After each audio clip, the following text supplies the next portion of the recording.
সুলতান Mahmud degree কলেজের উচ্চ মাধ্যমিক প্রথম দ্বিতীয় বর্ষের সকল ছাত্রছাত্রীকে জানাই আন্তরিক অভিনন্দন এবং শুভেচ্ছা এবং সবাইকে শুভকামনা। এই বর্ষার সকালে আশা করি সবাই ভালো আছো, ভালো থাকো, এ আশাই করি। আজ আমি তোমাদের উচ্চ মাধ্যমিক প্রথম বর্ষ ইতিহাস প্রথম পত্রের প্রথম অধ্যায়, যে প্রথম পত্রের সপ্তম অধ্যায় সম্বন্ধে আলোচনা করব। শুরুতে আমি আমার পরিচয় দিচ্ছি তোমাদেরকে। প্রিয় শিক্ষার্থীবৃন্দ, আমি মোহাম্মদ আখতারুজ্জামান, প্রভাষক, ইতিহাস বিভাগে সুলতান মাহমুদ ডিগ্রি কলেজ, সেনবাগ, নোয়াখালী। শ্রেণী একাদশ, বিষয় ইতিহাস প্রথম পত্র। আজকের পাঠ শিরোনাম হলো মুজিবনগর সরকারের কার্যক্রম। প্রিয় শিক্ষার্থীবৃন্দ, মুজিবনগর সরকারের কার্যক্রম যে সম্পর্কে আমরা আলোচনা করছি সেটা হলো, শুরুতে আমরা একটু এই সম্পর্কে বলতে চাই সংক্ষিপ্ত আকারে। 1971 খ্রিস্টাব্দের এপ্রিল বাংলাদেশের মুক্তিযুদ্ধ সুষ্ঠুভাবে পরিচালনার জন্য গঠিত হয় মুজিবনগর সরকার। এই সরকার শপথ গ্রহণ করে 17 এপ্রিল কুষ্টিয়া জেলার মেহেরপুর মহকুমার বর্তমান জেলা, যেটা বৈদ্যনাথতলার অন্তর্গত, ভবের পাড়া গ্রামে। প্রিয় শিক্ষার্থীবৃন্দ, আমরা এই অধ্যায়ের যেই হাইলাইটস, যেটা ভূমিকা, যে মুক্তিযুদ্ধকে সঠিকভাবে পরিচালনা করার জন্য যে মুজিবনগর সরকার কার্যক্রম আরম্ভ হয়েছিল, সেটা 1971 সালে 17 এপ্রিল কুষ্টিয়া জেলার মেহেরপুর মহকুমা, বর্তমান যেটা বৈদ্যনাথতলা অন্তর্গত ভবের পাড়া গ্রামে।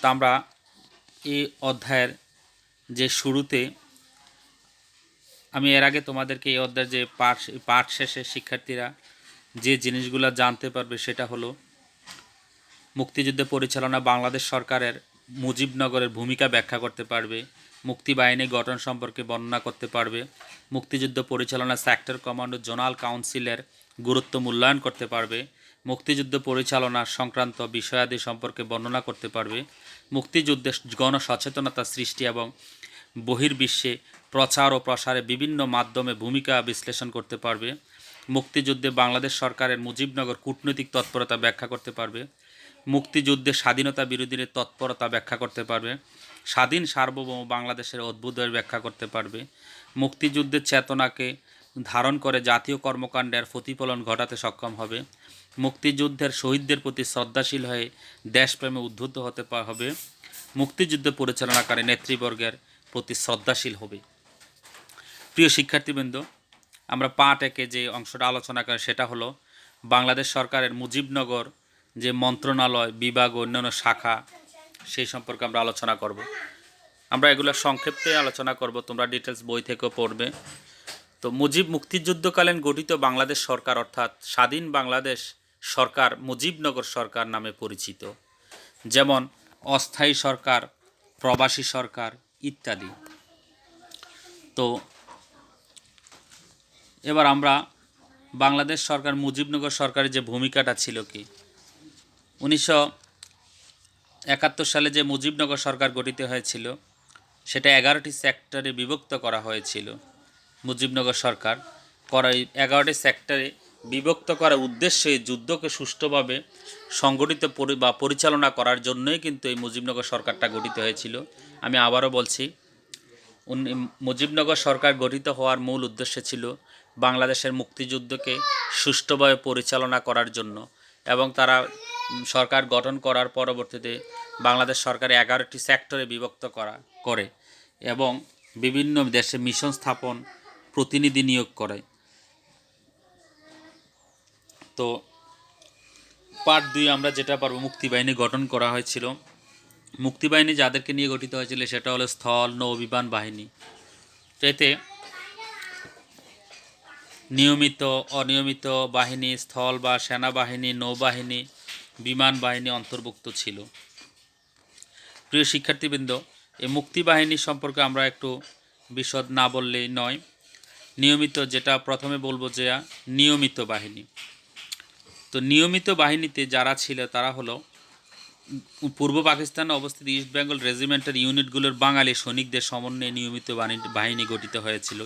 পাশাপাশি সৈন্যবলের ঘাটতি পূরণের জন্য আধা সামরিক বাহিনী যেমন পুলিশ, আনসার, মুজাহিদ বা যুবকদের পর্যাপ্ত প্রশিক্ষণের মাধ্যমে 8টি ব্যাটালিয়ন গঠিত হয়। এগুলো হচ্ছে 1, 2, 3, 4, 8, 9, 10, 11 নম্বর ব্যাটালিয়ন। এছাড়া সেক্টর ট্রপস গড়ে তোলা হয়। সেক্টর ট্রপসের সংখ্যা ছিল প্রায় 10,000। নিয়মিত বাহিনীর সদস্যদের সেক্টর ট্রপসে নেওয়া হয়। নিয়মিত ইস্ট বেঙ্গল রেজিমেন্টের ব্যাটালিয়ন নিয়ে গঠিত 3টি ব্রিগেড। এই ব্রিগেডগুলোকে force, K force, air force, Z force নামে পরিচিত ছিল। সরকারি পর্যায়ে এদের নামকরণ করা হয় MF মুক্তি ফৌজ।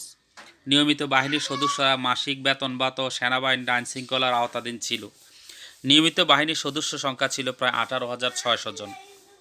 1971 খ্রিস্টাব্দের 10 এপ্রিল মুজিবনগর সরকার গঠনের পর যুদ্ধকে পরিকল্পিত ও সংগঠিত করার জন্য কর্নেল ওসমানীকে মুক্তিবাহিনীর প্রধান সেনাপতি করে গঠিত হয় মুক্তিবাহিনী। চিফ অফ স্টাফ হিসেবে কর্নেল আব্দুর রব ও ডেপুটি চিফ হিসেবে স্কোয়াড্রন লিডার AK এবং খন্দকারকে নিযুক্ত করা হয়।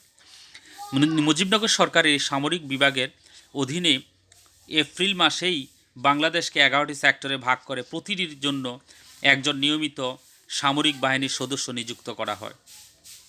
এসব সেক্টরে নিয়মিত বাহিনীর সঙ্গে দেওয়া হয় অনিয়মিত গণবাহিনী বা গেরিলা বাহিনী। প্রত্যেকটি সেক্টরে আবার কয়েকটি সাব সেক্টরে ভাগ করা হয়।